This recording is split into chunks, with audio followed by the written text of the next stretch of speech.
की घेतले न व्रत हे आम्ही अंधतेने, की घेतले न हे व्रत आम्ही अंधतेने, लब्ध प्रकाश इतिहास निसर्गमाने, जे दिव्य दाहक म्हणून असावयाचे, बुद्ध्याची वाण करी हे धरिले सतीचे. असं म्हणत ज्या सावरकरांनी आपल्या नाशिकचा हा अभिमान आहे, ज्या सावरकरांनी आपल्या या सशस्त्र क्रांतीची पताका संपूर्ण देशात संपूर्ण जगात रुजवली आणि ही पताका ज्या अभिनव भारत मंदिरापासून, ज्या जागेपासून, ज्या वास्तूपासून या सगळ्या क्रांतिकार्याचा जन्म झाला, तिथे आज आपण बसलोत आणि आपण सावरकरांचे विचार ऐकतोय. त्याआधी माझी सगळ्यांना अशी विनंती आहे, नम्र विनंती आहे की सगळ्यांनी आपले जे भ्रमणध्वनी आहेत ते सायलेंट करून ठेवा, म्हणजे आपल्याला मध्ये काही व्यत्यय येणार नाही. सावरकरांचा जन्म जसा आता धोपावकरांनी आपल्याला सांगितलं, 1883 साली सावरकरांचा आजच्याच दिवशी जन्म झाला आणि 1883 पासून काही काळ सावरकर भगूरमध्ये राहिले आणि त्यानंतर जेव्हा सावरकर नाशिकला आले तर 1902 सालच्या जानेवारीत सावरकर हे पुण्याला शिकायला गेले. म्हणजे 1902 सालापर्यंत सावरकर नाशिकमध्ये वास्तव्याला होते आणि जेव्हा सावरकर नाशिकमध्ये होते तेव्हा त्यांनी काय काय क्रांतिकार्य केलं ते आपण ऐकणारच आहोत. आपल्याला सावरकर म्हटलं की जास्तीत जास्त लोकांना अंदमान आठवतं, लोकांना लंडनचं इंडिया हाऊस आठवतं किंवा लोकांना त्यांनी केलेलं रत्नागिरीतलं काम आठवतं. पण या सगळ्याची सुरुवात जी आहे, या सगळ्याची सुरुवात त्यांनी कुठून केली तर ते म्हणजे आपलं नाशिक आहे. आणि ही आपल्या अभिमानाची गोष्ट असली पाहिजे. कारण काय, माणसाचे आपण अशी एक म्हण आहे, बाळाचे पाय पाळण्यात दिसतात. म्हणजे काय, जेव्हा लहान असताना माणूस जे काम करतो त्यावरूनच तो पुढे किती मोठा होणार हे घडतं. आणि या आपल्या कार्याची सुरुवात त्यांच्या कर्मभूमीतून म्हणजे नाशिकमधून सावरकरांनी केली. आणि आज आपण इथे बसून सावरकरांविषयी ऐकायचं म्हणजे आपलं केवढं मोठं भाग्य आहे बघा.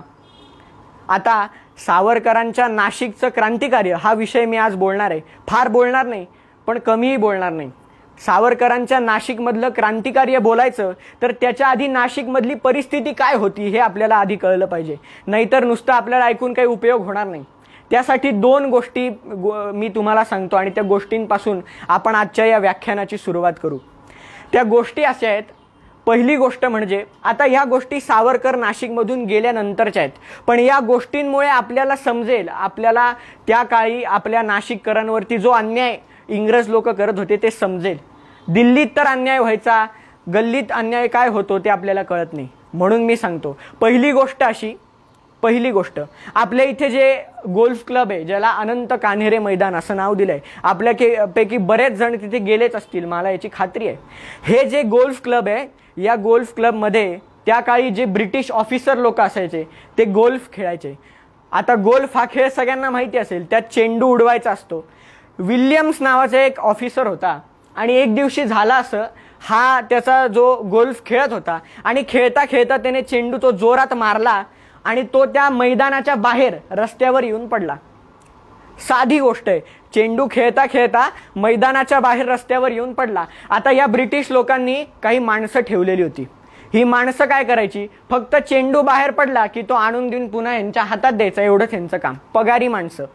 तर असा या विल्यम्सचा एक पगारी माणूस तो चेंडू आणायला बाहेर गेला. मैदानावरून तो बाहेर गेला, रस्त्यावर आला आणि त्याने बघितलं. पण नेमकी झालं काय, आपल्याच नाशिकमध्ये राहणारा एक अत्यंत गरीब बैलगाडी हाकणारा माणूस होता आणि तो रस्त्याने चाललेला आणि तेवढ्यात तो चेंडू त्याच्या समोर पडला. आता त्या माणसाने विचार केला, तो बिचारा अशिक्षित माणूस, त्याने विचार केला हा चेंडू कुणाचा तरी रस्त्यात दिसतोय, आपल्या लहान मुलांना खेळायला घरी काहीतरी होईल. म्हणून आता आपली सुद्धा गत अशीच असते, बऱ्याचदा आपण म्हणतो मजेत, सापडीला पापडी. म्हणजे काय, आता हा चेंडू मला मिळालाय तर तो मी घ्यावा आणि माझ्या मुलांना द्यावा. म्हणून तो चेंडू त्याने उचलला आणि तेवढ्यात त्या माणसाचा, त्या विल्यम्सचा जो माणूस होता तो चेंडू घ्यायला आला. त्याने त्याच्याकडे चेंडू मागितला. आता आपल्याच सारखा एक माणूस आहे, आपल्याच पोशाखातला, आणि तो आपल्याला सापडलेली वस्तू मागतोय म्हणल्यावर आपण तरी गप्प बसू का. तो माणूस म्हणला हा चेंडू मला सापडलाय, मी तुला देणार नाही. पण नंतर मागून विल्यम्स आला, त्याने ते सगळं प्रकरण बघितलं आणि मग तो चेंडू त्याला द्यावा लागला. आणि नंतर या बैलगाडीवाल्याने विचार केला हे काय खेळ खेळतायत, म्हणून जरा आपण जाऊन बघू. म्हणून कुतूहलाने बिचारा तिथे जाऊन त्यांचा खेळ बघतोय. आणि ते बघताना त्या विल्यम्सला असं वाटलं की ह्याला काहीतरी आपल्याला आपला काटा काढायचा आहे याला, म्हणून हा आपल्याकडे रोखून बघतोय. आणि म्हणून हा विल्यम्स जेव्हा नंतर घरी जाताना त्याला त्याची बैलगाडी दिसली रस्त्याच्या बाजूने जाताना, आणि ती बैलगाडी त्याच्या रस्त्यात आली, त्यामुळे त्याला थांबायला लागलं. त्याचा सगळ्याचा राग काढण्यासाठी या विल्यम्सने केलं काय, त्या बैलगाडीवाल्याला रस्त्यावरती खाली खेचलं आणि त्याला अक्षरशः लाथा बुक्क्यांनी तुडवून तिथेच त्याला ठेचून मारून टाकलं. म्हणजे त्या काळी आपल्या नाशिकच्या लोकांची अवस्था काय होती हे तुम्हाला या प्रसंगावरून कळेल. दुसरा एक प्रसंग म्हणजे आपल्याकडे कालिकेचं मंदिर आहे, सगळ्यांनाच माहिती, आपण सगळे नाशिकचेच आहात, सगळ्यांना कल्पना आहे या कालिकेच्या मंदिरात नवरात्राचा उत्सव असतो आणि तेव्हा मोठी यात्रा भरते. आज सुद्धा आपण आपल्या सगळ्या परिवाराबरोबर तिथे जातो.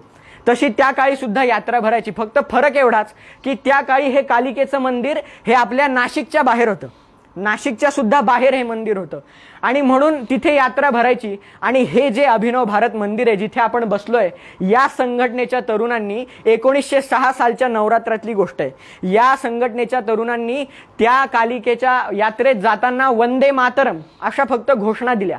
आता विचार करा, वंदे मातरम याचा अर्थ काय? वंदे मातरम म्हणजे मी माझ्या आईचं वंदन करतो. ती कालिका माता आपली आईच आहे आणि मग तिच्या जत्रेत तिच्या मेळ्यात जर वंदे मातरम अशा घोषणा दिल्या तर बिघडलं काय? पण या घोषणा ऐकून त्या इंग्रज पोलिसांनी, त्या काळी जॅक्सन आपल्याला माहित असेल, तो जॅक्सन आपला कलेक्टर होता, त्यांनी या सगळ्या तरुणांना अटक केली आणि त्यांच्यावरती केस दाखल केली, त्यांच्यावरती खटला भरला आणि या सगळ्यांना तुरुंगात टाकलं. आणि या सगळ्यांची जी केस होती, या सगळ्यांची केस लढली ते वकील, खरे वकील होते. या खरे वकिलांनी या केस मोफत लढल्या आणि म्हणून नंतर या सरकारने केलं काय, तर या खरे वकिलांना वेडं ठरवलं. हा माणूस वेडा आहे, याच्या डोक्याचा भाग संपलाय म्हणून त्यांना वेडं ठरवलं आणि त्यांना तुरुंगात टाकून दिलं. असं हे ब्रिटिश सरकार. बघा, आता या दोन गोष्टींवरून आपल्याला कल्पना येईल की नाशिकची अवस्था काय होती. आज आपण स्वातंत्र्याने जगतोत म्हणून आपल्याला, जेव्हा आपल्याला स्वातंत्र्य मिळालं त्या स्वातंत्र्याची किंमत नाहीये. बघा, जोपर्यंत माणसाला एखादी गोष्ट फुकट मिळते ना तोपर्यंत त्याला त्याची किंमत नसते. आता एवढे वर्ष आपण जगलो, आपण ऑक्सिजन फुकट घेतला, पण आता जेव्हा सिलेंडर आपल्याला विकत घ्यावे लागतात ना तेव्हा आपल्याला ऑक्सिजनची किंमत कळते, फुकट मिळणाऱ्या सुद्धा. आणि म्हणून तुमच्या लक्षात यावं की स्वातंत्र्याचं महत्त्व किती आहे. म्हणून मी हे दोन मुद्दे तुम्हाला सांगितले. सावरकर जेव्हा नाशिकमध्ये आले तेव्हा त्यांचे दोन मित्र इथे सर्वात पहिल्यांदा तयार झाले. त्यामधले म्हस्के आणि पागे हे दोन मित्र त्यांचे होते. आता हे मित्र सुद्धा राष्ट्रवादी होते, राष्ट्रभक्त होते. राष्ट्रवादी म्हणजे आत्ताची राष्ट्रवादी नाही, राष्ट्रभक्त मित्र होते. आणि या मित्रांनी शिवरामपंत परांजपेंना फॉलो केलेलं, त्यांचे विचार फॉलो करायचे. आता शिवरामपंत परांजपे यांचे विचार आणि सावरकरांचे विचार हे दोन्ही राजकीय दृष्ट्या जरी सारखे असले तरी सामाजिक दृष्ट्या फार वेगळे होते. त्यांचं असं म्हणणं होतं की हे इंग्रज भारतात आले त्यामुळे भारताचं सामाजिक दृष्ट्या कल्याण झालंय, पण सावरकरांना हे मान्य नव्हतं. आणि सावरकरांनी या आपल्या दोन मित्रांना, त्यांच्याशी चर्चा केली, त्यांचा बुद्धिभेद केला, त्यांना सांगितलं की अरे हा जो तुमचा विचार आहे हा खरा नाहीये, जो खरा विचार आहे तो असा आहे. आणि असं करून त्यांना आपल्या संघटनेत घेतलं आणि फक्त या तिघांनी, म्हस्कर, पागे आणि तात्याराव सावरकर म्हणजे विनायक, या तिघांनी मिळून ही संघटना स्थापन केली 1899 साली. आणि या संघटनेचं नाव तेव्हा त्यांनी ठेवलेलं राष्ट्रभक्त समूह. आणि हे कार्य करायला लागले. विचार करा, 3च जण आहेत. आपण गल्लीत गप्पा मारायला बसताना सुद्धा जास्त लोक असतो, पण या 3च जणांनी मिळून ही संघटना स्थापन केली, राष्ट्रभक्त समूह नाव ठेवलं. पण नंतर व्हायचं काय, जसं जसं हे नाव लोकांना कळायला लागलं तसं ब्रिटिशांचे डोळे ताणले गेले. राष्ट्रभक्त समूह हे करतात काय, करायचं काय, असं व्हायला नको म्हणून पुढे 1900 साली या संघटनेचं नाव फक्त बदललं, कार्य तेच राहिलं पण नाव बदललं, नाव ठेवलं मित्रमेळा. आता तुम्ही विचार कराल, मित्रमेळा या नावाला काय अर्थ आहे? अत्यंत मिळमिळीत नाव आहे. राष्ट्रभक्त समूह कसं ज्वलंत नाव वाटतं, पण जरा विचार करा, एखाद्या संघटनेच्या नावापेक्षा ती संघटना काय काम करते हे जास्त महत्त्वाचं असतं. नुसतंच नाव आपण राष्ट्रभक्त समूह ठेवलं आणि काही कामच केलं नाही तर. म्हणून मित्रमेळा असं नाव ठेवलं, जे कोणाला खुपणार नाही. कोणीही विचार केला मित्रमेळा, कल्पना करा आपल्यासमोर काय कोणीतरी आडाणटप्पू मुलं आहेत, मित्रमेळा असं काहीतरी नाव ठेवलंय, ते काय करणार? पण खरी संघटना ह्या मित्रमेळापासून सुरू झाली. हळूहळू लोक वाढायला लागले आणि हे सगळे क्रांतिकारक तयार झाले, त्यांचा समूह तयार झाला, गुप्तपणे हे काम करायला लागले आणि मग खरी सावरकरांच्या कार्याला सुरुवात झाली. आणि मग पुढे 1904 साली त्या मित्रमेळ्याचं नाव अभिनव भारत संघटना असं झालं आणि त्याच अभिनव भारत संघटनेचं हे मंदिर आणि इथे आज आपण बसलोय. आता विषयाला खऱ्या अर्थाने हात घालतो. सगळी पूर्वपीठिका तुम्हाला समजली आहे. आता खरा विषय असा, विषयाला सुरुवात करताना सावरकरांनी जे आपले सगळे तरुण मित्र गोळा केले, मित्रमेळा संघटना सुरू केली आणि त्यांच्या कार्याला सुरुवात झाली आणि तेवढ्यात मध्ये अडथळा आला. आता ही घटना तुम्हाला आजच्या काळाशी कशी रिलेट करता येते ते बघा. आज आपल्याकडे कोरोनाची महामारी आली आहे, पण जगात हे असं पहिल्यांदाच झालेलं नाही. याआधी बऱ्याच वेळा महामारी येऊन गेली आणि त्यातून सुद्धा आपली मानवजात ही पुढे गेली आहे. आणि म्हणून त्या काळी आलेली प्लेगची महामारी मी तुम्हाला सांगतो. ती महामारी एवढी भयानक होती, जसं आत्ता आपण बघतोय आपले आप्त स्वकीय लोक आपल्याला सोडून चालले आहेत. कोणाचा भरोसा आज राहिलेला नाही. कोण कधी जाईल, काय होईल आपल्याला सांगता येत नाही. तशीच महामारी त्या काळी आली, प्लेगची महामारी. आणि त्या महामारीत सावरकरांना आपल्या वडिलांना गमवावं लागलं. बघा, सगळे लोक सारख्याच आपत्तीतून जातात, पण त्याला सावरून आपण कसं पुढे येतो, त्यातून आपण खरा माणूस घडतो.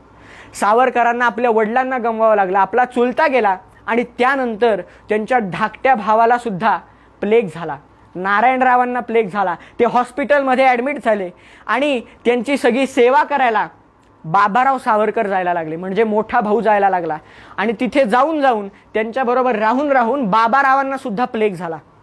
केवढं मोठं टेन्शन सावरकरांना होतं, केवढी चिंता होती विचार करा. जसं आज आपल्या नातेवाईकांना, आपल्या भावंडांना जसं कोरोना झाल्यावर आपल्याला भीती वाटते, तशीच त्यांना सुद्धा भीती वाटायला लागली. पण या सगळ्यातून त्यांचे 2 भाऊ पुन्हा बरे झाले, नारायणराव आणि बाबाराव बरे झाले आणि मग त्यांच्यावरचं संकट टळलं. पण त्या काळी जी ही अभिनव भारत संघटना होती, जो मित्रमेळाचे जे तरुण होते ते करायचे काय, जशी आत्ता अवस्था आहे ना, आत्ताची अवस्था इमॅजिन करा, सेम टू सेम तशीच्या तशी तेव्हाची अवस्था होती. तेव्हा सुद्धा लोकांची प्रेत स्मशानात न्यायला कोणी मिळत नव्हतं आणि म्हणून हे मित्रमेळाचे सगळे तरुण त्या काळी सगळ्या जे प्लेगने गेलेले लोक आहेत त्यांची प्रेत स्मशानात वाहत असत. त्यांच्या प्रेताला अग्नी द्यायचं काम ह्या लोकांनी तेव्हा केलं. अक्षरशः वर्णन असं आहे, विचार करा. एक दिवशी सावरकर आपल्या सगळ्या मित्रांबरोबर हे प्रेत वाहून वाहून एवढे थकले, एवढी त्यांना विश्रांतीची गरज होती की त्या स्मशानात बसलेले असतानाच त्यांना डुलकी लागली, त्यांना झोप लागली आणि त्यांचे सगळे मित्र विसरून गेले. त्यांना वाटलं तात्या घरी गेला असेल, म्हणून हे सगळे घरी आले आणि ती अख्खी रात्र सावरकर स्मशानात झोपले. दुसऱ्या दिवशी सकाळी उठल्यावर त्यांनी बघितलं, अरे आपल्याला स्मशानात झोप लागली. केवढं मोठं समाजकार्य, केवढं राष्ट्रकार्य एखाद्याचं असावं, याचं ज्वलंत मूर्तिमंत उदाहरण आपल्या समोर आहे. आणि हे आपल्या नाशिकचं उदाहरण आहे, याचा आपल्याला अभिमान असायला पाहिजे. पण आपलं दुर्दैव असं आहे की ही अभिनव भारत संघटना जिथे निर्माण झाली, ते अभिनव भारत मंदिर आम्ही फक्त सावरकरांची जयंती टू पुण्यतिथी एवढंच फक्त लिमिटेड ठेवलंय. बाकी त्यातनं आपण काहीच घेत नाही. हे आपलं दुर्दैव आहे. तुम्ही बघा, विचार करा, सावरकरांच्या आयुष्यात वेगवेगळे पर्व होऊन गेले. अंदमान पर्व सावरकरांचं झालं, लंडन पर्व झालं, तसंच नाशिक पर्व झालं. अंदमानला तुम्ही जाऊन बघा, अंदमानचं अक्षरशः तीर्थक्षेत्र झालंय. अंदमानचं आज तीर्थक्षेत्र झालंय, तिथे यात्रा निघतात.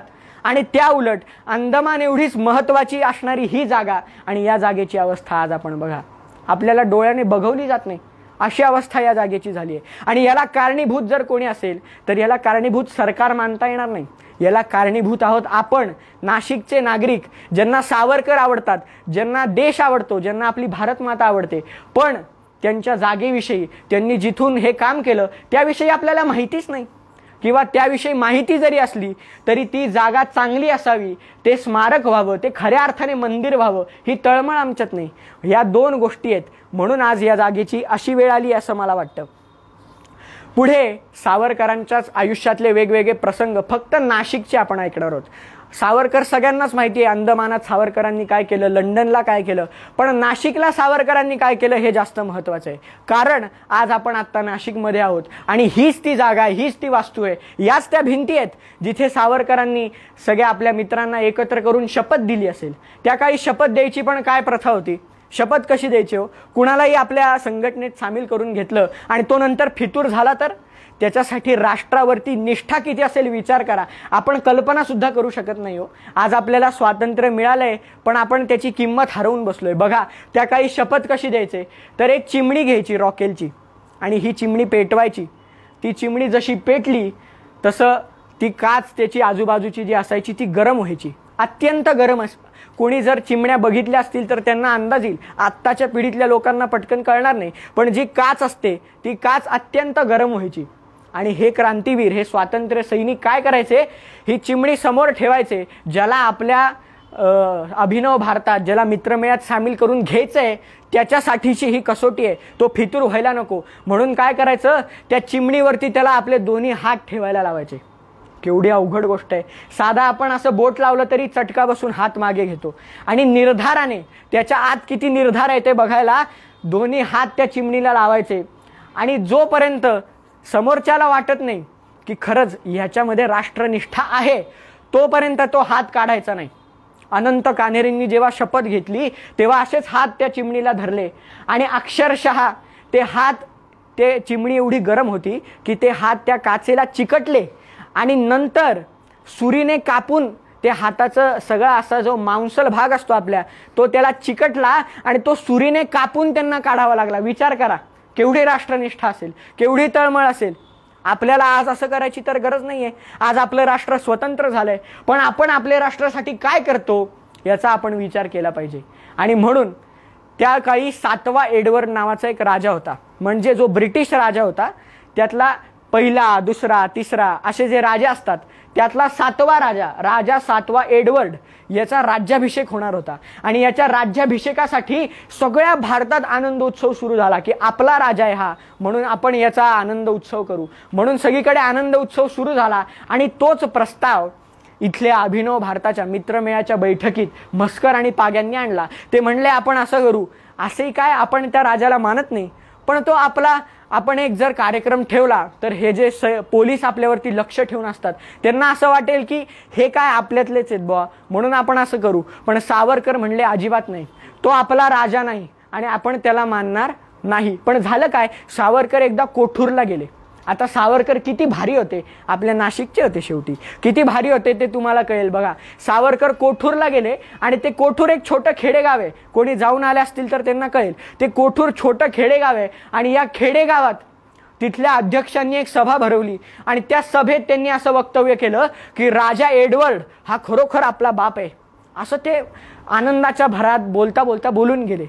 आणि ती सभा झाल्यानंतर काही वेळाने त्या कोठूर गावात लोकांनी बघितलं, सगळीकडे पत्रकं लागलेले आणि त्या पत्रकावर असं लिहिलेलं होतं की राजा एडवर्ड हा जर तुमचा बाप असेल तर तुमचे पिताश्री हे तुमच्या मातुश्रींचे कोण, असा प्रश्न विचारणारा जळजळीत प्रश्न सावरकरांनी सगळ्या त्या गावात लावून दिला. बघा किती प्रखर निष्ठा, किती राष्ट्रवाद असावा एखाद्याकडे. सावरकरांचं हे उदाहरण फार लक्षात ठेवण्यासारखं आहे. सावरकरांनी पुढे, जरी सावरकर 1902 साली पुण्याला गेले पण त्यानंतर सुद्धा इथलं क्रांतिकार्य सुरूच राहिलं. आता तुम्ही म्हणाल सावरकर आपल्या आयुष्याची अवघी 5-6 वर्ष इथे राहिले पण त्या 5-6 वर्षांनंतर सुद्धा त्यांनी जे क्रांतिकार्य केलं ते इथे चालूच राहिलं ना. एखादं समजा बीज आहे, एखादं रोपटं आणि एखादं बीज आहे, ते बीज तुम्ही मातीत पेरता आणि नंतर त्या बीजाचा वटवृक्ष होतो. पण तो वटवृक्ष झाल्यानंतर आपल्याला ते बीज सापडत नाही, ते मातीत आत कुठेतरी खोलवर गेलं पण त्या बीजापासूनच हा वृक्ष तयार झाला ना. तसं सावरकर आपल्याला नंतर दिसले नाहीत पण सावरकरांनी जे विचार, जे तरुण इथे घडवले त्या तरुणांनी पुढे एवढं कार्य केलंय. आणि म्हणून अभिनव भारत महत्वाचं आहे. नंतर जे चंद्रशेखर आझाद, भगतसिंह यांनी जी गदर पार्टी स्थापन केली ती पार्टी सुद्धा अभिनव भारतचीच एक शाखा होती. म्हणजे विचार करा, अवघ्या देशात संपूर्ण भारतात जेवढं काही क्रांतिकार्य म्हणून झालं, मवाळवाद नाही, मिळमिळीतपणा नाही, क्रांतिकार्य, उपोषणं त्यांना अपेक्षित नाही, पण जे ठोकाठोकीचं कार्य झालं ते सगळं कार्य, त्याची सुरुवात इथून झाली आहे. केवढी महत्त्वाची जागा आहे ही, आपण विचार करायला हवा. हे कार्य सुरू झालं आणि ह्या कार्याला एक भक्कम आधार म्हणजे इथे जे आपल्याला दिसतात त्यांचं नाव आहे गोविंद त्र्यंबक दरेकर. हे त्यांना आबा दरेकर असं म्हणायचे. आता हे आबा दरेकर जे होते हे दोन्ही पायाने पांगळे होते, त्यांना चालता यायचं नाही आणि त्या काळी व्हीलचेअर सुद्धा नव्हत्या बरं. त्यामुळे विचार करा किती अवघड एखाद्याचं आयुष्य असेल. दोन्ही पायाने आधू असलेला हा माणूस, पण यांच्याकडे कला काय होती तर हे लावण्या लिहायचे, हे फटके लिहायचे. शिक्षण काहीही झालेलं नाही, अडाणी माणूस, पण हे लावण्या लिहायचे, फटके लिहायचे. प्रतिभा त्यांच्याकडे होती. बघा काही गोष्टी या शिकता येत नाही, त्या त्याने दिलेल्या असाव्या लागतात. तसं त्याने दिलेली कला होती, पण हे लावण्या लिहायचे, शृंगारिक काव्य लिहायचे, म्हणजे प्रेम कविता लिहायचे, अशा गोष्टी लिहायचे. पण जेव्हा सावरकरांच्या संपर्कात हे आले, सावरकरांनी यांच्यातलं टॅलेंट ओळखलं, सावरकरांनी त्यांना वृत्त शिकवली. वृत्त म्हणजे कविता कशी करतात, त्यांना अक्षरांचं ज्ञान दिलं, त्यांना शिक्षण सावरकरांनी दिलं. केवढं भाग्य आहे बघा. आणि नंतर या आबा दरेकरांनी कवी गोविंद नावाने ज्या कविता लिहिल्या, विचार करा, अशा कविता त्यांनी लिहिल्या की त्या कवितांनीच, नुसती कविता ऐकली की तरुण असा उल्हासित होऊन जायचा, त्याच्या मनात यायचं आपण सुद्धा या स्वातंत्र्य युद्धात उडी घ्यायची. काय त्या कविता असतील. आणि ह्या आबांना घडवण्याचं काम सावरकरांनी केलं. किती मोठं कार्य आहे. पुढे जेव्हा या आबा दरेकरांनी कविता लिहायला सुरुवात केली, आणि या कविता, आता त्या काळी कसं असायचं, त्या काळी मेळा भरवला जायचा. मेळा म्हणजे काय, आता तुम्हाला हा शब्द माहीत नसेल. मेळा म्हणजे काय, आपल्याला फक्त मेळा बस स्थानक माहिती आहे, पण मेळा म्हणजे काय तर एखादा समूह, एखादा तरुणांचा समूह, जेव्हा पूर्वी गणपती बाहेर असायचे, गणपतीचा उत्सव बाहेर केला जायचा, शिवजयंती केली जायची, टिळकांनी हे जे सुरू केलं, या सगळ्या मेळ्यामध्ये हे तरुण करायचे काय तर या आबांनी लिहिलेल्या, आबा दरेकरांनी लिहिलेल्या कविता, त्यांनी लिहिलेले पोवाडे सादर करायचे. आणि हे पोवाडे ऐकून जे ऐकणारे तरुण असायचे त्यांना असं वाटायचं की मी पण या स्वातंत्र्य युद्धात भाग घ्यायचा. आणि हे पोवाडे त्या काळी एवढे फेमस झालेले. विचार करा, एक कविता जी कुणी छापलेली नाही, फक्त लिहिलेली आहे, पण ती पाठ केली तरुणांनी. याने पाठ केली, त्याने त्याच्या मित्राला शिकवली, त्याने पाठ केली, त्याने अजून दोघांना शिकवली. असं करत करत त्या काळी जे तरुण होते त्यांच्या या कविता पाठ असायच्या. विचार करा. तुम्ही म्हणाला एवढं पाठ कसं व्हायचं यांचं. अहो, आज आम्हाला पिक्चरचे गाणे ऐकून ऐकून पाठ होतात, त्यांना कविता का पाठ होणार नाहीत. आणि त्या कविता सुद्धा अशा होत्या, कविता ऐकली की अंगावर काटा येतो अक्षरशः. त्या कवितेत त्यांनी स्पष्टपणे काहीच सांगितलेलं नाही, पण त्यांनी असं सांगितलंय की ते ऐकणाऱ्याला कळलं पाहिजे. म्हणजे काय, मागचे संदर्भ देऊन सांगितलं. तुम्हाला एकच कविता मी त्यांनी लिहिलेली ऐकवतो. आता ही जी कविता आहे ही संवादात्मक कविता आहे. संवाद म्हणजे काय, जेव्हा दोन लोक आपापसात बोलतात. आता तुम्ही इमॅजिन करा, विचार करा, आपण एखाद्या मेळ्याला आलोय, एखाद्या गणपती उत्सवाला आलोय, आणि तिथे दोन तरुण आपापसात असा संवाद करतायत. आता हा संवाद कोणातला आहे तर बिभीषण आणि रावणातला संवाद आहे. बिभीषण रावणाला असं म्हणतोय की लंघुनी महासिंधूला जाऊन आर्य देशाला, म्हणजे तू समुद्र ओलांडला. आर्य म्हणजे भारत, आपला आर्य देश. तू समुद्र ओलांडला आणि भारतात गेला. लंघुनी महासिंधूला जाऊन आर्य देशाला, तो देश सांग भूपाला, अन्याय का तू हरिला. तू तो देश अन्यायाने का बळकावलायस असं बिभीषण विचारतो. तो बिभीषण रावणाला विचारतो, करून या जर कुणी स्वारी. अरे विचार कर रावणा, जर कुणी स्वारी केली, करून या जर कुणी स्वारी, घेतली तव लंका नगरी, तर तुला इष्ट बळजबरी, वाटेल काय ती सारी. इष्ट म्हणजे चांगला, आपण म्हणतो ना काहीतरी इष्ट व्हायला पाहिजे आयुष्यात, तर तुला इष्ट बळजबरी, कोणी जर बळजबरीने येऊन तुझं राज्य घेतलं तर तुला ते चांगलं वाटेल का. आता हे असं का लिहिलं याचा विचार करा. जे मवाळ लोक तेव्हा होते, जो मवाळ गट होता, त्यांचं म्हणणं असं होतं की जो आपल्यावरती इंग्रजांनी कब्जा केलाय ना, ही आपल्यासाठी चांगली गोष्ट आहे, कारण आपली त्याने सुधारणा झाली आहे, ते इष्ट आहे असं त्यांचं म्हणणं होतं. मग त्यांचं मत परिवर्तन करायला हे लिहिलंय. बघा काय काव्य आहे. आता शिवाजी महाराजांच्या वेळेचं काव्य बघा. शिवाजी महाराजांचे दोन सैनिक आहेत, त्यातला एक सैनिक म्हणजे चंद्रराव मोरे, जो पूर्वी शिवाजी महाराजांकडून नव्हता, जो पूर्वी आदिलशहाकडे होता. आणि हा चंद्रराव संभाजीला असं म्हणतोय, द्यावया सौख्य लोकांना, तारण्या स्वकीय धर्माला, म्हणजे आपला धर्म तारण्यासाठी, आपल्या लोकांच्या आनंदासाठी आम्ही अर्ज करू राजाला. आम्ही आमच्या राजाला एक अर्ज लिहू, आणि त्या अर्जात काय लिहू, पाठवू डेप्युटेशनला. आता ही भाषा बघा, ऐकणाऱ्याच्या लगेच मनात येणार, अर्ज करू राजाला, डेप्युटेशनला पाठवू, म्हणजे हे ब्रिटिश सरकारबद्दलचं बोलणं आहे. पाठवू डेप्युटेशनला, तो भूप करील करुणेला. करुणा म्हणजे दया, आणि भूप म्हणजे राजा. म्हणजे काय, हा चंद्रराव असं म्हणतोय की आपण एक अर्ज लिहू आणि तो आपल्या राजाला पाठवू, म्हणजे तो आपल्यावरती दया करेल, तो आपल्यावरती करुणा करेल, असं ह्याचं म्हणणं आहे. पण त्याला उत्तर देताना हा संभाजी काय म्हणतो बघा. संभाजी म्हणतो, अर्जाने चोर जरी वळते, म्हणजे अर्ज केल्यावर हे जे चोर लोक आहेत हे जर वळणार असते, हे जर मागे जाणार असते, जर अर्ज करून प्रश्न सुटणार असते, तर श्रीराम अर्ज तरी करते. तर श्रीरामांनी अर्जच केला असता ना रावणाला, त्यांना एवढं युद्ध करायला जायची काय गरज होती. बघा काय जळजळीत शब्द आहेत. अर्जाने चोर जरी वळते, श्रीराम अर्ज तरी करते. युद्ध का होते, युद्ध कशाला झालं असतं, स्वातंत्र्य मिळविण्यास तवते, अशा कविता. आणि ह्या कविता बघा, विचार करा, आत्ताच ऐकून आपल्या अंगावरती शहारा आल्याशिवाय राहत नाही. त्या काळच्या तरुणांनी त्या वातावरणात ह्या कविता ऐकल्यावर त्यांच्या मनात काय होत असेल. आणि या कविता आता सगळीकडे पोहोचाव्यात या उद्देशाने सावरकरांचे मोठे बंधू म्हणजे बाबाराव सावरकर, इथे त्यांचा फोटो आहे बघा, हे बाबाराव सावरकर यांनी एक 16 पानी पुस्तक छापलं. 16 पानी पुस्तिका, पुस्तक सुद्धा नाही, छोटंसं पुस्तिका, एक 16 पानांची पुस्तिका छापली. आणि या पुस्तिकेला नाव दिलं लघु अभिनव भारतमाला, असं या पुस्तकाला नाव दिलं. लघु म्हणजे छोटं, अभिनव भारत माला, माला म्हणजे मालिका, या कवितांची एक माळ अशा नावाने एक छोटीशी पुस्तिका छापली 16 पानांची. आणि आता खरी गोष्ट अशी आहे, ही 16 पानांची पुस्तिका छापली म्हणून इंग्रज सरकारने, त्या काळी जो जॅक्सन होता त्या जॅक्सनने बाबारावांना अटक केली. पण आता विचार करा, एखादा जो सज्जन माणूस असतो, त्या सज्जन माणसाला आपला सन्मान, आपली इज्जत जान से भी ज्यादा प्यारी होती, त्याला आपल्या जीवापेक्षा इज्जत जास्त. एक वेळ मी मेलो तरी चालेल, पण माझी इज्जत समाजात टिकून राहिली पाहिजे, असं प्रत्येकालाच वाटतं, आपल्याला सुद्धा वाटतं, असं कुणाला वाटत नाही. आणि त्या काळचं प्रतिष्ठित व्यक्तिमत्व म्हणजे बाबाराव सावरकर. विचार करा, 30 वर्षांचा माणूस आहे, अख्ख्या शहरात त्याचा दबदबा आहे, सगळे लोक त्याचा ऐकतात, योगासनांचा अभ्यास आहे, अत्यंत उत्कट व्यक्तिमत्व आहे. आणि या बाबारावांना अटक करायला या ब्रिटिश सरकारने केलं काय. आता अटकच करायची आहे ना तुम्हाला, तर तुम्ही नुसती सुद्धा अटक करू शकता ना. पण त्यांनी केलं काय, त्यांना त्यांच्या राहत्या घरातून बाहेर खेचून आणलं आणि त्यांची धिंड काढली.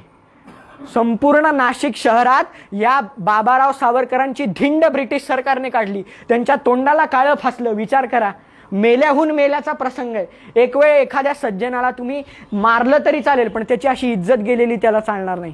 केवढा मोठा अपमान आहे हा, विचार करा. त्यांना सगळे लोक समजवायला लागले. जे प्रतिष्ठित लोक होते गावातले ते म्हणाले, अहो आम्ही तुम्हाला आमच्या गाड्या देतो, आमचे प्रायव्हेट बग्गी देतो, तुम्ही त्याच्यातून त्यांना घेऊन जा पोलीस स्टेशनला नाशिक रोडच्या. पण त्यांनी ऐकलं नाही. त्यांनी यांची धिंड काढली, हातपाय बांधले आणि धिंड काढत काढत या बाबाराव सावरकरांना जेलमध्ये टाकलं. काय वातावरण असेल बघा, किती तो धाक.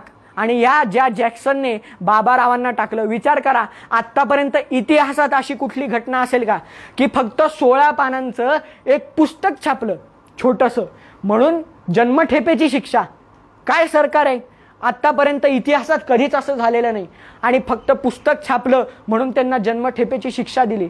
आबासाहेब आबा दरेकर जे होते ते फक्त पांगळे होते म्हणून त्यांना काही शिक्षा केली नाही, पण त्यांना सुद्धा घरातच राहायचं, स्थानबद्ध राहायचं अशी शिक्षा त्यांनी दिली. आणि बाबाराव सावरकरांना जेव्हा स्वातंत्र्यवीर सावरकर अंदमानात आले त्याच्या 2 वर्ष आधीच बाबारावांना अंदमानला नेलं. विचार करा, फक्त कवितांचं पुस्तक छापलं हा एवढाच एकच हेतू होता का? अजिबात नाही. ते एक निमित्त होतं. कवितांचं पुस्तक छापलं म्हणजे हे एक निमित्त झालं, पण खरं कार्य जे असं होतं ते कार्य एवढं त्रासदायक ठरत होतं लोकांना की त्यामुळे त्या जॅक्सनने या बाबाराव सावरकरांना आपल्या तुरुंगात डांबलं. काय ती त्या काळची वेळ असेल. आणि आज आपण असे लोक आहोत, आपल्याकडे एवढं कार्य घडलंय, आपल्यापासून सावरकरांच्या खऱ्या प्रतिभेचा, त्यांच्या खऱ्या राष्ट्रभक्तीचा जन्म झालाय. बघा, वेगवेगळ्या लोकांनी वेगवेगळ्या त्यांच्या वयात असताना राजकारणात भाग घेतला. प्रत्येकजण एकाच वेळेला राजकारणात येतं असं काही नाही. आता अर्थात लोकमान्य टिळकांनी जेव्हा त्यांचं कॉलेजचं जीवन पूर्ण झालं, तारुण्य 25व्या वर्षात असताना त्यांनी राजकारणात भाग घेतला. पण सावरकरांनी मात्र वयाच्या 16व्या वर्षी शपथ घेतली आहे. वयाच्या 16व्या वर्षी. विचार करा केवढी ती राष्ट्राप्रती त्यांची भावना असेल. या अभिनव भारत मंदिरात सावरकरांच्या कल्पनेतली, सावरकरांनी स्थापन केलेली भारत मातेची मूर्त आहे बघा. तुम्ही आता वर येताना ती मूर्त निरखून बघितली असेल तर तुमच्या लक्षात आलं असेल की या भारत मातेला 4 हात आहेत, पण तिच्या 4 पैकी एकाही हातात रिकामा तुम्हाला दिसणार नाही. 4ही हातात आयुध घेतलेली आहेत. एका हातात खड्ग आहे, तलवार आहे, एका हातात गदा आहे, एका हातात शंख आहे, वेगवेगळी आयुध चारही हातात घेतली आहे. याचं कारण काय? एका हातात चक्र आहे. त्याचं कारण असं की जर आपल्याला आपलं राष्ट्र टिकवायचं असेल तर जेवढं शास्त्र गरजेचं असतं ना तेवढंच किंवा त्याच्यापेक्षा जास्त शस्त्र गरजेचं असतं, असं सावरकरांचं म्हणणं होतं. आणि म्हणून त्यांच्या कल्पनेतली भारतमाता इथे आपल्याला बघायला मिळते. पण आज या अभिनव भारत मंदिराची अवस्था अशी आहे की हे अत्यंत जीर्ण झालंय. इथल्या भिंती अजून सुद्धा तशाच आहेत, त्या भिंतींना तडे गेले आहेत आणि त्या भिंती आपल्याकडे बघतायत की या नाशकात खरंच सावरकरांचे भक्त असतील तर ते आज इथे येतील आणि आम्हाला पुन्हा लिमतील, आमचं पुन्हा डागडुजी करतील. आणि ज्या ठिकाणी ह्या भारत स्वतंत्र व्हायचं खरं चेतना बघा काय असतं, एखादा महाअग्नी असू द्या, वणवा कसा पेटतो? पहिले ठिणगी लागते ना आणि मग वणवा पेटतो. पण वणवा पेटण्यासाठी ती ठिणगी लागणं महत्त्वाचं असतं आणि ती ठिणगी जिथे लागली ती ही जागा आहे जिथे आज आपण उभं आहोत. आणि आपलं सुद्धा सावरकरांप्रती काहीतरी कर्तव्य आहे. म्हणून आपण या इथे यायला हवं. नाशिकमधल्या सगळ्या तरुणांना माझं आवाहन आहे की जर तुम्ही खरंच स्वतःला राष्ट्रभक्त म्हणवत असाल तर तुम्ही ही जागा जपली पाहिजे. या मंदिराचं खऱ्या अर्थाने मंदिर झालं पाहिजे. नुसतंच नावाला मंदिर, इथे कितीतरी दुर्मिळ गोष्टी आहेत बघा, कितीतरी स्वातंत्र्यवीरांचे फोटो आहेत, चित्र आहेत जे आज तुम्हाला कुठे बघायला मिळणार नाहीत. त्या काळी विचार करा, 2 मिनिटं फक्त प्रत्येकाने इथे डोळे मिटा आणि विचार करा. त्या काळी त्या वर्षी सावरकर आपल्या सगळ्या तरुणांना घेऊन इथे बसले असतील आणि त्यांनी अवघ्या विश्वाला हादरवून टाकणारं काम जे सुरू केलं ते या जागेतून सुरू केलं. केवढं मोठं चैतन्य आहे, केवढी पॉझिटिव्हिटी आहे इथे, केवढी ऊर्जा आहे. विचार करा, असं आपल्याला दुसरीकडे कुठे बघायला मिळणार नाही. अहो साधं रस्त्यावरती, रस्त्याच्या बाजूला एक मंदिर जरी चार भिंती बांधून एक मंदिर जरी बांधलं तरी लोकांची तिथे दर्शनाला रांग लागते. आणि खऱ्या अर्थाने ज्या मंदिराने आपल्याला स्वातंत्र्य मिळवून दिलं त्या मंदिराची आज ही दुर्दशा झाली आहे. त्याला कारणीभूत कोण आहे? आपणच त्याला कारणीभूत आहोत. आणि म्हणून प्रत्येकाने असा संकल्प केला पाहिजे, प्रत्येकाने मनात ठरवलं पाहिजे, आजचं हे व्याख्यान ऐकून, हे व्याख्यान लाईव्ह ऐकणाऱ्या किंवा इथे ऐकणाऱ्या एखाद्या जरी तरुणाला मनापासून असं वाटलं की नाही आपण सावरकरांसाठी काहीतरी केलं पाहिजे, आपण या जागेसाठी काहीतरी केलं पाहिजे, तर आजचं माझं व्याख्यान, माझी ही बडबड सार्थक झाली असं मी म्हणेन. एखादा जरी वाटलं तरी. त्या काळी सावरकरांनी एवढे तरुण एकत्र केले. त्या काळी तर काहीच नव्हतं, व्हॉट्सअप नव्हतं, फेसबुक नव्हतं, ट्विटर नव्हतं, तरी सुद्धा एवढे तरुण, एवढा त्यांचा कॉन्टॅक्ट त्यांनी तयार केला. आणि आज आपल्याला कसली कमी आहे? आज आपलंच सरकार आहे, आपलंच स्वातंत्र्य आहे, सगळं आपलंच आहे, तरी सुद्धा आपण नाटकं करतो. याला काय म्हणावं? हे आपलं दुर्दैव आहे, हे आपला सन्मान आहे. आपल्याला लाज वाटली पाहिजे हो की आपण आज आपल्या सावरकरांचा आपल्याला अभिमान आहेच, तो प्रत्येक नाशिककराला आहे. पण आपण आज आपल्या सावरकरांचं जे मंदिर आहे त्याची ही दुर्दशा होऊ दिली आहे, याचा आपल्याला लाज वाटली पाहिजे. आणि म्हणूनच आबा दरेकरांची एक कविता आहे, फार सुंदर कविता आहे. ही कविता वास्तविकता 9 कडव्यांची आहे, पण सगळं काही मी विस्तार भयास्तव कडवी सगळी घेणार नाही, फक्त पहिलं आणि शेवटचं कडवं म्हणतो आणि माझ्या व्याख्यानाला आज इथे विराम देतो. ती कविता अशी आहे, रणाविण स्वातंत्र्य कोणा मिळाले. तुम्ही ऐकले असेल बऱ्याचदा, ह्याचं नाव ऐकलं असेल, पण या कवितेचं मर्म बघा कसं आहे. या कवितेत 9 कडवे आहेत आणि आबा दरेकरांनी पहिल्या 8 कडव्यांमध्ये वेगवेगळ्या ठिकाणची उदाहरणं आपल्याला दिली आहेत. उदाहरणं आपल्या देशातल्या लोकांना दिली आहेत की अरे बाबा, नुसता अर्ज लिहून काही होणार नाही, तुला जर स्वातंत्र्य हवं असेल तर युद्धात उतरावं लागेल. पहिलं उदाहरण आपल्या रामाचंच दिलंय, श्रीरामांचं दिलंय. दुसरं उदाहरण त्यांनी ग्रीसमधल्या लोकांचं दिलंय, इटलीतल्या लोकांचं उदाहरण दिलंय, अमेरिकेचं उदाहरण दिलंय. असं एकेका कडव्यात एक उदाहरण त्यांनी दिलंय. आणि त्यानंतर जे शेवटचं कडवं आहे ते फार महत्वाचं आहे. पहिलंच कडवं बघा कसं आहे, घनश्याम श्रीराम का मूढ होता. मूढ म्हणजे मूर्ख. डायरेक्ट असा प्रश्नच विचारलाय बघा, घनश्याम श्रीराम का मूढ होता. आता हे ऐकल्यावर प्रत्येकाचेच डोळे जरा ताणले जातात. आमच्या देवाला, रामाला मूर्ख म्हणतोय, घनश्याम श्रीराम का मूढ होता. पुढे बघा काय म्हणतोय, करा या स्वमाता मही दास्य मुक्त. म्हणजे तो श्रीराम काय मूर्ख होता का? करा या स्वमाता मही दास्य मुक्त. मही म्हणजे जमीन आणि स्वमाता म्हणजे आपली माता प्रभू रामचंद्रांनी दास्यत्वातून मुक्त केली. आणि ती कशी केली? वृथा का तयाने तदा युद्ध केले, रणाविण स्वातंत्र्य कोणा मिळाले. वृथा म्हणजे फुकट, उगाचच केलं का? रामांनी उगाचच युद्ध केलं का? रावणाला अर्ज पाठवून जर सीता परत मिळाली असती, जर रावणाने आपल्या भागावरचा चाललेला सगळा अत्याचार थांबवला असता, तर रामांना युद्ध करावं लागलं असतं का? वृथा का तयाने तदा युद्ध केले, रणावीण स्वातंत्र्य कोणा मिळाले? आणि शेवटचं चरण बघा कसं आहे. शेवटच्या चरणात प्रश्न विचारलाय, रणावीण स्वातंत्र्य कोणा मिळेना. कोणालाच रणाशिवाय, कोणालाच युद्धाशिवाय स्वातंत्र्य मिळत नाही. रणावीण स्वातंत्र्य कोणा मिळेना, असा भूतकालीन सिद्धांत जाणा. स्वराज्येच्छुने पाहिजे युद्ध केले, रणावीण स्वातंत्र्य कोणा मिळाले. काय गर्जना आहे बघा. ज्याला स्वराज्य हवंय त्याने युद्ध केलंच पाहिजे. आणि हे युद्ध आधी सुद्धा चालत आलं आणि पुढे सुद्धा होईल. बघा समर्थ असं म्हणतात, धर्मस्थापनेचे नर ते ईश्वराचे अवतार झाले आहेत, पुढे होणार देणे ईश्वराचे. सावरकरांची संगत सगळ्या क्रांती लोकांना, आता आधी पूर्वी सुद्धा जे तरुण इथे राहायचे ते तरुण टवाळक्या करणारेच होते, पण सावरकर इथे राहायला आले, सावरकरांची संगत त्यांना मिळाली आणि या तरुणांचे क्रांतिकारक झाले. राष्ट्रासाठी त्यांनी काहीतरी मोठं काम करून दाखवलं. म्हणजे काय, आपल्या आयुष्याला जशी संगत असते तशी रंगत असते. बघा एक फार सुंदर असं सुभाषित आहे, छोटंसंच आहे, की तोयाचे परी नावहीन उरते संतप्त लोहावरी. तोय म्हणजे पाणी, संस्कृत शब्द आहे. तोयाचे परी नावहीन उरते संतप्त लोहावरी. संतप्त म्हणजे तापलेलं, तापलेलं लोखंड आहे आणि त्या तापलेल्या लोखंडावरती एक पाण्याचा थेंब असा पडला तर तो पाण्याचा थेंब क्षणार्धात विरून जातो, त्याची लगेच वाफ होऊन जाते. तोयाचे परी नावहीन उरते संतप्त लोहावरी, ते भासे नलिनी दलावरी पहा सन्मौक्तिकाचे परी. आणि तोच पाण्याचा थेंब जर एखाद्या कमळाच्या पाकळीवरती हळुवारपणे येऊन पडला तर तो मोत्यासारखा दिसायला लागतो. बरोबर ना? म्हणजे काय, पाण्याचा थेंब तोच आहे, पण तो कुठे पडला याच्यावरून त्याची किंमत ठरते. तसं मुलं तीच होती, त्या काळची मुलं पण आत्तासारखीच होती, पण त्यांना सावरकरांचं मार्गदर्शन लाभलं, त्यांची दिशा त्यांच्या आयुष्याला मिळाली आणि त्यांचं आयुष्य बदलून गेलं. आणि म्हणून हेच मार्गदर्शन, हीच दिशा जर आपल्या आयुष्याला हवी असेल तर सावरकरांचे विचार आपण वाचले पाहिजेत.